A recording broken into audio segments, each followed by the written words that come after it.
sur le podcast Bien dans ta boîte, je suis Laura Besson, coach, thérapeute, formatrice et autrice. Sur ce podcast, seul ou avec mes invités, on parle psychologie et entrepreneuriat, car je crois que le savoir, c'est la liberté. Celle de devenir libre, autonome, responsable et acteur-actrice de ta vie et de ton business. Ici, on explore les défis de la régulation émotionnelle, des relations et de l'identité professionnelle, tout en découvrant des solutions pratiques pour trouver ta place sur le marché et dans ta vie. Bonne écoute.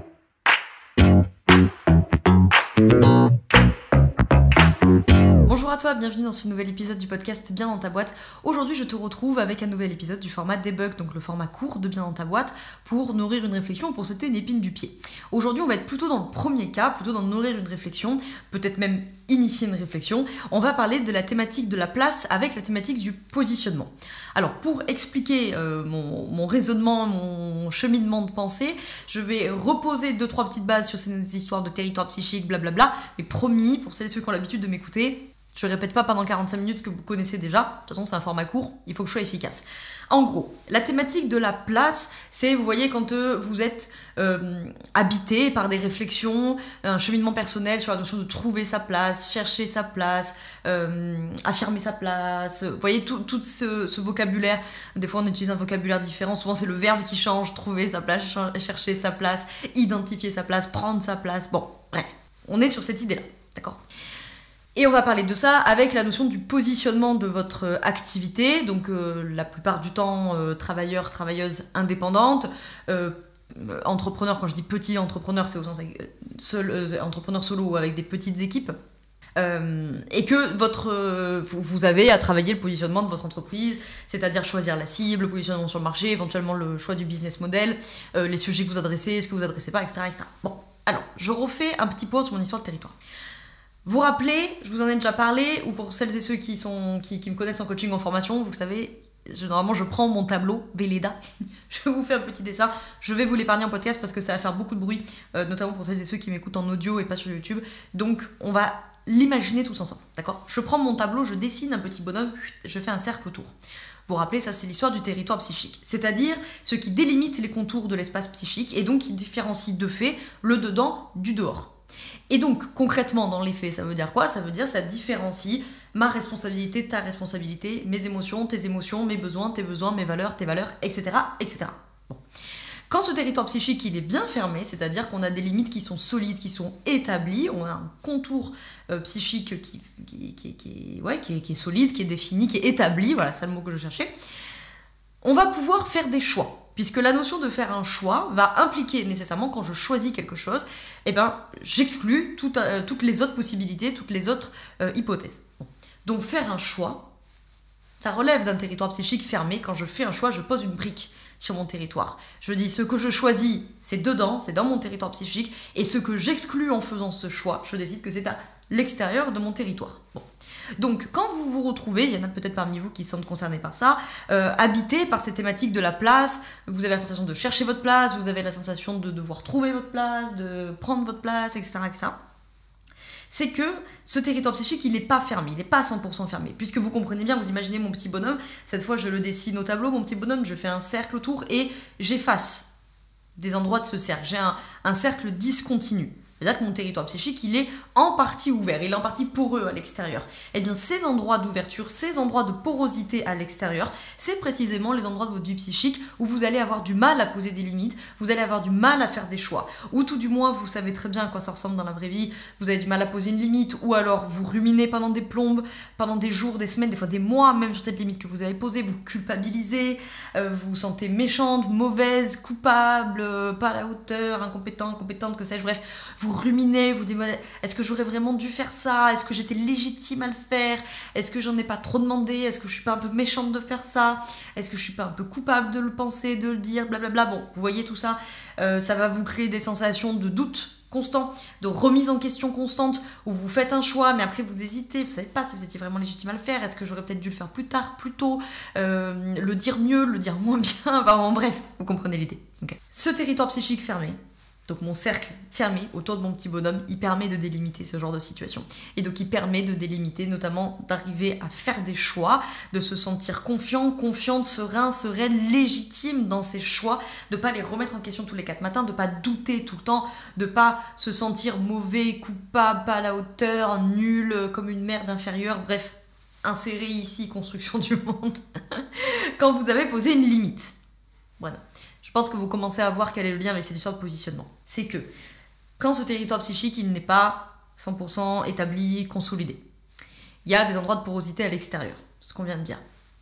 Quand vous allez travailler votre positionnement d'entreprise, eh bien forcément, vous allez vous retrouver avec ce genre de thématique. Parce que positionner une entreprise, c'est faire des choix. C'est donc renoncer, pour citer Sartre, c'est renoncer, c'est exclure d'autres cibles, d'autres spécialités, d'autres outils, d'autres business models, etc. Je ne suis pas en train de dire que tous les travailleurs indépendants, travailleuses indépendantes, entrepreneurs, entrepreneuses qui ont des difficultés de positionnement, ça vient de là. En revanche, ça peut être une piste, peut-être, sur pourquoi tu as du mal à travailler cette histoire de positionnement, de cible et compagnie. C'est-à-dire que nécessairement, tu vas te retrouver avec les mêmes problèmes, c'est le symptôme business de la thématique j'ai du mal à trouver ma place et à prendre ma place dans la vie psycho-affective. Et bien d'un point de vue business, ça va se traduire littéralement par j'ai du mal à prendre ma place sur le marché. J'ai du mal à identifier c'est quoi ma place et à surtout affirmer cette place et de dire ça, c'est ma place. C'est-à-dire c'est ma cible, c'est mon positionnement, c'est ma spécialité, c'est mes outils, c'est mon business model, c'est mon offre. Parce que vous allez vous retrouver avec exactement les mêmes choses que dans votre vie psycho-affective personnelle, si je pourrais dire ça comme ça. Hein. Vous allez choisir un positionnement, puis vous allez en changer, puis en choisir un autre, puis vous allez le changer, parce que vous allez douter, vous allez vous remettre en question tout le temps. Vous allez vous retrouver exactement avec les mêmes manifestations, hein, mais d'un point de vue business. Hein. Faire un choix, en douter, en changer tous les 4 matins, vous allez choisir une cible, et puis oui, et puis non, et puis peut-être qu'en fait finalement j'en prends 2, vous allez commencer à essayer de négocier. Non mais peut-être j'en prends 2, peut-être en fait j'en prends 3, mais peut-être qu'en fait je pourrais en prendre 4, parce que la 4 quelque part elle ressemble un petit peu à la 2, donc quelque part je peux... Bon, vous allez avoir des espaces de négociation comme ça, autour de la limite, parce que en fait vous savez pas exactement où la mettre, alors vous négociez comme ça, je la mets un peu plus loin, je la mets un peu plus près, bon... Ce qui est une étape de fermeture du territoire, hein, soit dit en passant. Vous pouvez aussi vous retrouver, évidemment, avec ces mêmes thématiques de rumination, c'est d'avoir choisi un positionnement, d'avoir choisi une cible, etc. Et puis après de ruminer, de vous dire est-ce que j'ai bien fait, est-ce que j'aurais dû, est-ce que peut-être, en fait, finalement, je devrais pas changer, etc. Vous allez vous retrouver aussi, après, avec les manifestations, et là, selon vos constructions du monde, ça va changer. Par exemple, quelque chose qu'on voit souvent, c'est une espèce de peur des représailles, vous voyez, ce qu'on appelle, ce que les collègues psychanalystes, ils appelleraient l'angoisse de castration, d'ailleurs, mais une espèce de peur des représailles, vous voyez, en mode j'ai fait un choix, je vais en payer les conséquences, je vais être puni de ça. Par exemple, j'aurais pas dû prendre une cible, j'aurais pas dû prendre une seule cible parce que du coup je vais perdre du chiffre d'affaires. J'aurais pas dû changer mon positionnement le mois dernier parce que c'est pour ça aujourd'hui que les gens veulent plus de mon activité ou de mon offre ou que sais-je. Bref, vous voyez, c'est-à-dire il va pas y avoir la capacité à faire un choix business, un positionnement, une cible, une spécialité, etc. et à l'assumer, ce choix. Ce choix, si on arrive, soit on n'arrive pas à le faire, hein, carrément, soit on va arriver à le faire, mais il va y avoir un coût énorme. On va douter tout le temps, on va se remettre en question tout le temps, on va se sentir pas légitime de l'avoir fait, et du coup on va avoir du mal à le vendre, ce positionnement, parce que nécessairement si tu te sens pas légitime, bon, ça va être compliqué. On va le remettre en question tout le temps, pourquoi pas même en changer tout le temps, ou alors on va être tout le temps en train de se casser la tête avec la peur d'être, qui est une forme de représailles, hein. Souvent quand on se sent coupable, ça va s'associer avec cette peur des représailles, du coup je vais perdre du chiffre d'affaires, du coup je vais décevoir des gens, du coup je vais me fermer des marchés, voilà. Après, selon vos constructions du monde, vous allez peut-être, suite à ce choix, vous dire que vous allez avoir l'air incompétente si vous avez une construction du monde d'incompétence. Vous aurez peut-être la sensation que la cible que vous avez choisie ne suffira pas. Si vous avez une construction d'insuffisance du type « je n'en fais jamais assez », probablement, en effet, vous allez filtrer le réel par « ça ne sera pas assez, ça ne sera pas suffisant ». Bref, je pense que vous avez compris où je voulais en venir, comme c'est un épisode court, je vais pas m'étaler pendant 45 minutes, c'était juste pour vous initier cette réflexion, ou pour la nourrir si vous l'aviez déjà eue, que si vous avez des problèmes de positionnement avec votre activité, c'est pas nécessairement parce que vous avez une thématique de la place dans votre vie psycho-affective personnelle, si je peux dire ça comme ça. En revanche, si vous avez une problématique de la place dans votre vie psycho-affective personnelle, il y a fort à parier que vous allez avoir des traductions sur le plan business, surtout si votre activité elle dépend beaucoup de vous. Hein. Si vous êtes pro de l'accompagnement par exemple, si vous êtes prestataire de service, vous voyez, quand vraiment l'activité elle est très liée à vous, si vous avez une grosse stratégie de personal branding ou que vous êtes seul dans l'entreprise ou quelque chose comme ça, vous voyez. Parce que là, nécessairement, vous allez avoir beaucoup de porosité, en fait, hein, tout simplement, entre vous et votre activité, bien entendu. Donc voilà, si vous avez toutes ces thématiques-là, c'est qu'il faut travailler cette histoire de territoire psychique. En tout cas, c'est quelque chose qu'on fait dans le coaching, puisque moi, j'adresse ces sujets d'affirmation de soi, et donc évidemment, le fil rouge, là derrière, c'est de le fermer, ce territoire psychique, c'est de poser des limites solides. Et il n'y a que, vous comprenez bien, imaginez mon petit bonhomme dessiné au tableau avec le cercle autour. Quand ce cercle, il est autour, il est complet, il est établi, il définit les contours. Et donc, à partir de là, il définit la place. Imaginez ce cercle fermé autour de notre petit bonhomme, et ben sa place, c'est ça. Il y a son cercle. Tant que le cercle, il est ouvert sur l'extérieur, en partie ouverte, tout du moins, et bien par définition, je peux pas savoir où est ma place. Est-ce qu'elle est un peu plus... est-ce qu'elle est 10 cm à droite? Est-ce qu'elle est 1 mètre à gauche? Je ne sais pas. Quand la limite, elle est posée et qu'elle est solide, je dis, ok, je sais. Ça, c'est ma place. À mettre plus loin, je sais que ça ne l'est plus. D'accord? Donc, en tout cas, petite réflexion du jour, j'espère que ça aura nourri peut-être des réflexions chez les uns, chez les autres. Voilà, et puis on te met une petite masterclass gratuite, hein, un replay gratuit dans la description, qui est une masterclass sur apprendre à s'affirmer, comme ça on en parle un peu de cette histoire de territoire psychique dans cette masterclass. C'est un replay qui dure 1h15, 1h30, quelque chose comme ça, du masterclass que j'ai donné il y a... je sais pas, 1 an peut-être, peu importe. On te met le lien dans la description si tu veux télécharger ce replay, hein, c'est gratuit, et comme ça tu auras de quoi creuser tout à fait ce sujet. Si tu as besoin d'aller encore plus loin dans ce sujet, eh bien le mieux c'est de se rejoindre ensemble dans le coaching d'affirmation de soi, c'est mon coaching individuel, donc on te met les liens dans la description si tu veux aller voir concrètement ce que c'est, réserver ton appel découverte, voir si c'est fait pour toi, blablabla.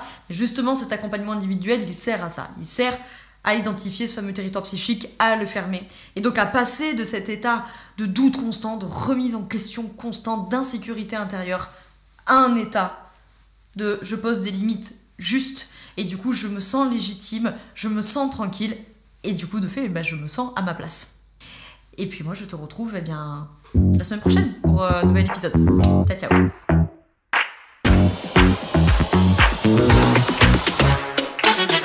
Je te remercie d'avoir écouté cet épisode jusqu'au bout. Tu peux retrouver l'ensemble des informations et des liens en description de cet épisode. Si tu as des idées, des suggestions, ou si tu as tout simplement aimé cet épisode et que tu veux me le dire, direction Apple Podcast pour laisser un commentaire et 5 étoiles. C'est ce qui permet au podcast d'aider plus de personnes et ça permet aussi de me soutenir.